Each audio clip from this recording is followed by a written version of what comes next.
So, binigay po niya kaninang umaga kasi wala po kami dito kahapon. Nasa household po kami kahapon.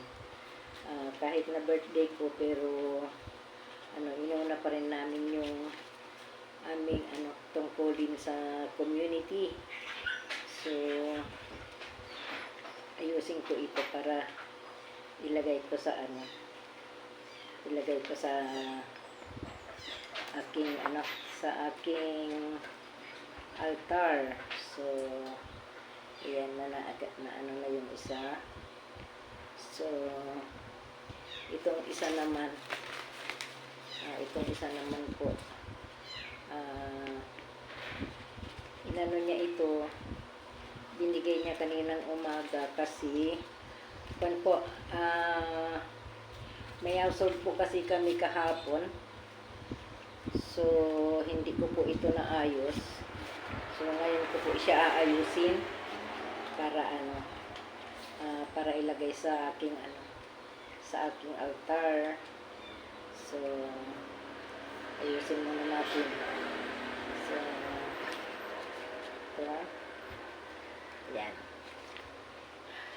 Okay na po siya. So, kasi kahapon po, nasa household kami kasi tumawag kasi yung isa namin yung leader po namin na na may sakit siya. So medyo okay naman na siya, kaso lang hindi pa siya gaano kasi meron nga siyang ubo. So kami ang nagpunta doon. Mahirap man umakyat at saka bumaba at umakyat doon sa kanila kasi nasa nasa baba sila ng bundok. Tapos pagdating doon,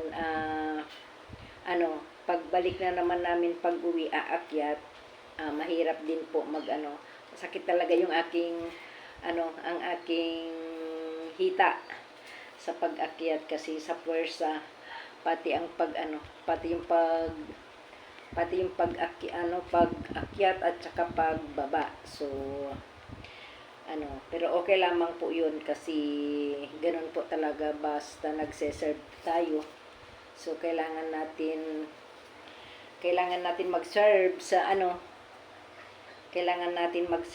ng bukal sa puso kahit man na birthday natin, pero at least para mas maganda yun na mas maganda na may prayer talaga sa hindi ako nagsabi na na hindi pwede kasi kahit na birthday ko, parang mas maganda yun kasi kahit na wala man handa, pero masarap yung handa nila na merienda namin kahapon kamote na nilaga, kasi alam nila na yun ang paborito ko, kamote. So ayun,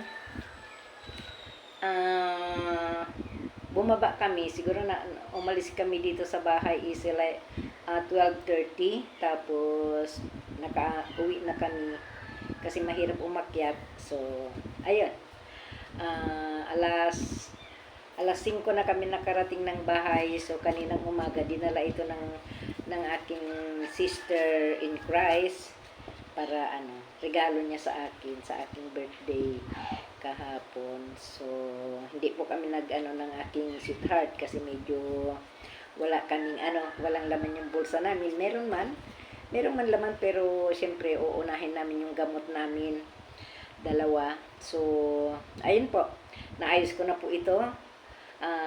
Thank you sa aking sister Alma Pancho, my sister in Christ, in Couples for Christ.